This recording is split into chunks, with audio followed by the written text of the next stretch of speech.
I want to eat my jug because you'll hear it.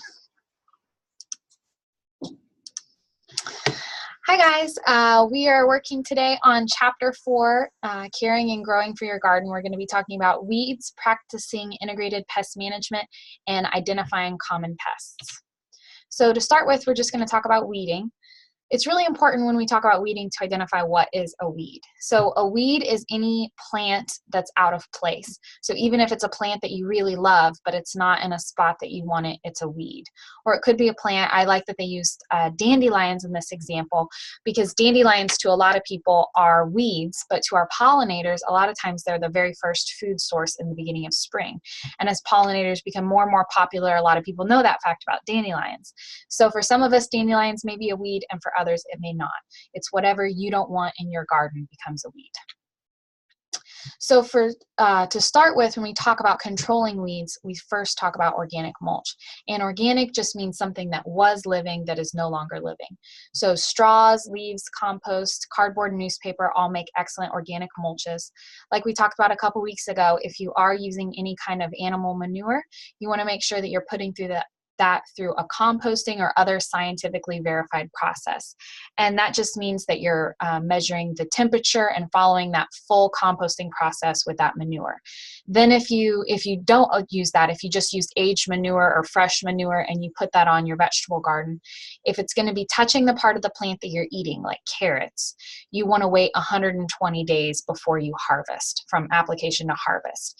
If it's something like tomatoes, where it's actually not touching the manure, it's not touching the ground, you can wait 90 days from application of that manure to harvest. But any of these things can make excellent organic mulches as far as suppressing weeds. You want to be careful with straw that it's not too fresh, that it's not hay that has weed seeds in it. Typically, if you get straw in the fall and have it sit out over the winter, or have it sit out from the spring till over the summer, then apply it. It makes a really nice mulch, and it actually will start to add some nutrients to your vegetable garden as well, and help suppress weeds, which is of course what we're talking about. So plastic mulch can be another really great option. I love this picture because the main issue with plastic mulch, it's excellent for weed suppression. If you put on a nice thick plastic mulch and there aren't any tears or holes in it, there will not be weeds that come up through that plastic mulch. The issue is that it can become very, very hot for our plants, the plants that we want to grow, and it makes water penetration extremely difficult. So you're not going to be getting rainfall if you have plastic mulch all the way around your plant, all the way up to it. So in this, what I imagine is going on underneath that we can't see is they probably have drip irrigation under the plastic mulch, which is what most people that use that method have.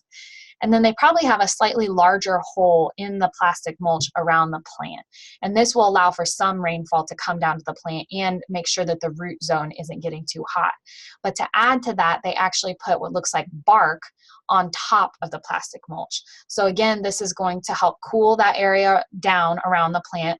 There's probably plastic mulch around underneath most of where that bark is, but the water that comes down near the plant is actually going to go into the plant rather than just running off.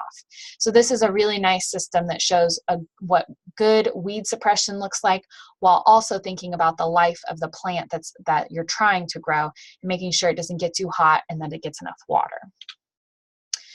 So like I said, you want to make sure that whatever you're putting on the plastic can tolerate the heat. You would never want to put lettuce in black plastic, especially not in the warmer months where you're already struggling with lettuce a little bit. Something like okra that likes the heat would do really well on plastic mulch. But in this picture, it looks like they have maybe a pumpkin or a squash plant. And that would be another great option. You want to think about how your plant grows. So something like a pumpkin or a squash is going to vine out. And if you don't have anything to suppress the weeds in the area that this plant is growing and vining out, you're going to have a complete headache. You're going to have large weeds growing up in the middle of your vining plants, and it's going to be very, very difficult to harvest and also to take care of your plants, because as we know, weeds are competition with water and nutrients for the plants that we're trying to grow. But also you think about as this plant grows and spreads out, look at the large leaves that it has. It's going to be shading that black plastic so that the black plastic isn't getting as warm as it would be for something that grows straight up. So for something that vines out like this, for a pumpkin or a squash, black plastic could be a really good option. So landscape fabric is our last kind of mulch option. Landscape fabric typically is the most expensive, so I don't see a lot of homeowners using it. It is nice because it does allow for some water penetration, but if you're blasting a hose or it's raining really hard, you are still going to see some of that water running off and not making its way down to the plant. A lot of times landscape fabric is going to be a layer in your mulch, but it's not going to be your only mulch. So you could do landscape fabric with like a wood chip mulch or something like that on top. And this is again just to kind of help with some of the water conservation, but also to add an additional layer of shading. Some light, not much, but some light still gets through the landscape fabric. So there's still a chance that you're going to get some weed problems underneath there unless you have another layer like a wood mulch on top. Now, why would you not just do a wood mulch? You can use less wood mulch on top of landscaping fabric. Whereas if you were just using a wood mulch, you'd probably want to do 3 or 4, maybe even 5 inches. If you have a landscape fabric, you can just do about an inch, just enough to cover it. So it'll save you a little bit of money if that's what you're looking for as far as layering something like wood chips on top of it. So water management is a really important part of controlling weeds, and that's because weeds need the same things that the rest of our plants do. They need sunlight, they need water, they need good soil, although a lot of weeds can tolerate worse soil than some of our ornamental plants. So if you look at this picture, there's just a lot of things wrong with how he's watering the garden. It's a strong jet of water. It looks to me, I'm kind of picturing the plant off the screen here.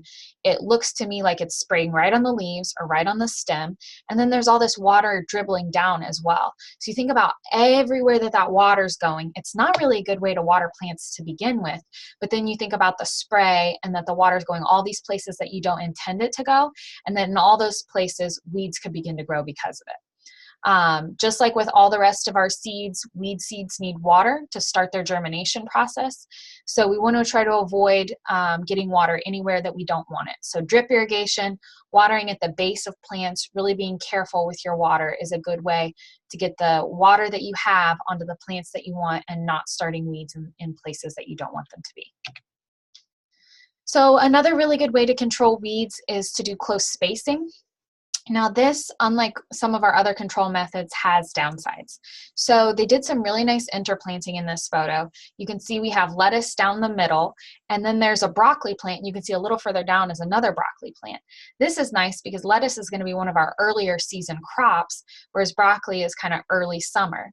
So as you go in and you've harvested all your lettuce and it starts to be a little bit too warm for lettuce, the broccoli is going to come into maturity and that plant's going to get much larger. It's going to shade out the lettuce, and one of two things is going to happen. Either it's too warm and your lettuce crop is going to be finished anyway, or as a result of a little bit of that shading from the broccoli plant, you may actually get a little bit more lettuce right around the plant. And then of course, as a result of all of this, you're not going to get a lot of weeds. If you look at how close these plants are, I don't see where a weed would be able to germinate in this row. Now, if you look off to the side, you can see what looks like some garlic, and I see a lot of potential there for weeds because there's a lot of soil that you can see visible in the picture. With something like garlic, plant spacing is not going to be a valid option for weed control. You're going to have to look at a mulch or something like that. You just can't grow them close enough together to shadow out any weeds. You also want to think anytime you're thinking about using this method, is it more helpful or more harmful to the plant? So for something like tomatoes, growing them together like this would be more harmful to the plant. Tomatoes are really susceptible to foliar diseases, to leaf diseases caused by moisture in particular. So not having enough airflow for those would be detrimental. And you also have to think about ease of harvest. If you're looking at harvesting tomatoes in kind of a jungle of tomato plants, it's going to make it really challenging to get in there and to harvest those plants. So close spacing can be a way that you control weeds, but you also want to think first about the needs of the plant, and are those going to be fulfilled with this close spacing. Mowing is a good way to control weeds. As we all know, a lot of us do this just as regular practice in our yards, but it's really only going to be for the rows and the areas around your vegetable garden, as you can see in this picture. Mowing is really not a valid option for inside your bed. You're probably going to have a mulch inside your bed, and your plants are likely going to be too far together to do anything like that. Same with weed eating. You do really want to run the risk of kind of getting that in there and bumping into a plant and completely taking it off. but you should mow in the areas around your vegetable bed. And that's because a lot of our insect pests can actually hide in some of the weed and debris around your garden. So mowing is really important for in between your rows, and it's a good consideration to make when you're planting your garden. To me, this row in between these two planters here looks a little bit too narrow for a mower. So you might want to think about that as you're going through. Do I have enough room to get my mower comfortably through to turn it? Is it going to be one pass or two passes? You want to think about all these things as you're planning out your garden. But mowing can be a really great option, especially for the area around your garden. And then cover crops, we talked about cover crops a few weeks ago, and they're important for soil health, but they're also really, really helpful for weed suppression. I think when we're not gardening in the off season, we tend to forget about weeds. You know, it's okay to let the weeds come up. I'll just mow them in the spring and plant again and everything will be fine. But anytime you let weeds or pests or diseases become established, they're going to be much, much harder to control later on. So something like a cover crop is a really great option in the off season to give just a little bit of competition.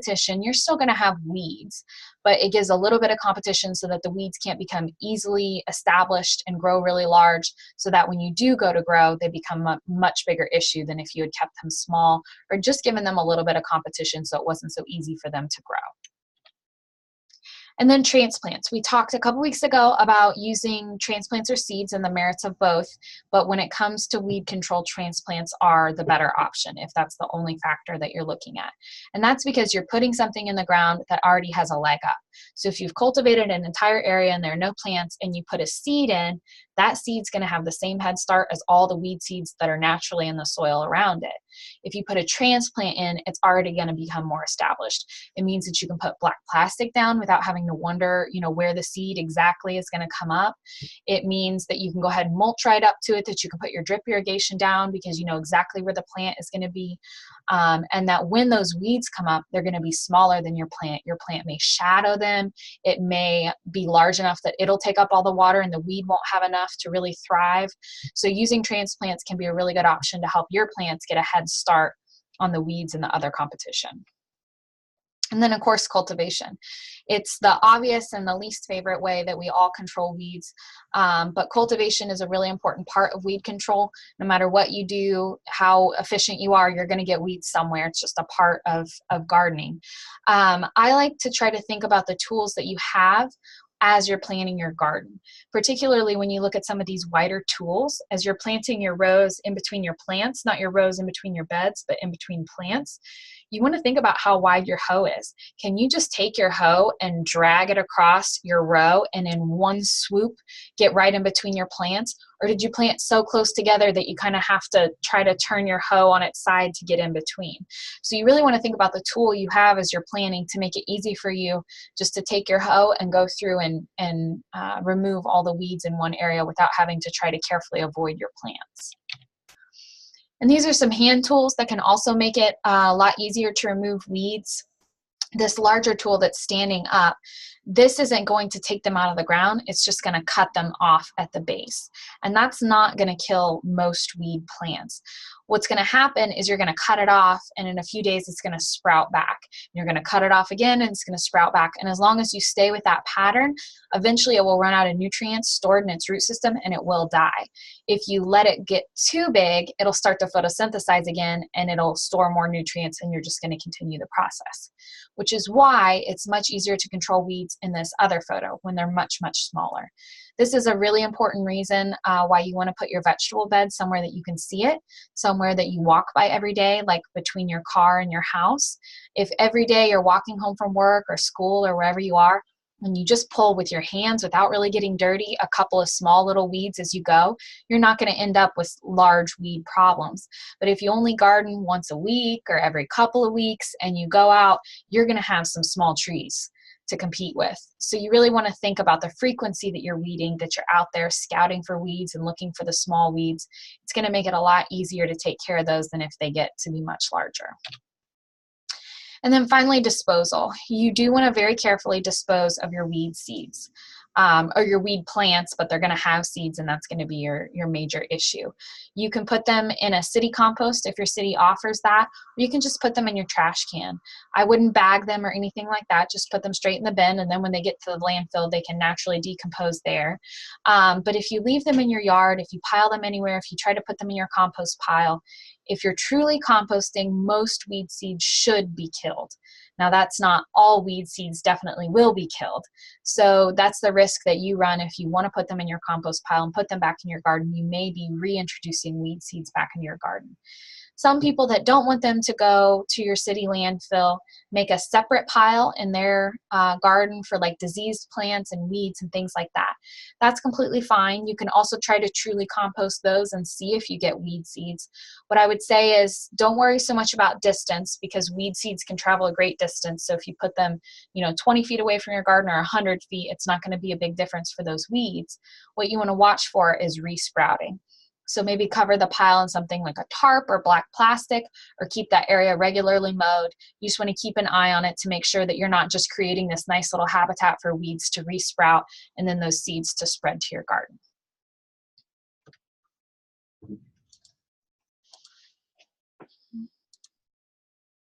Maybe.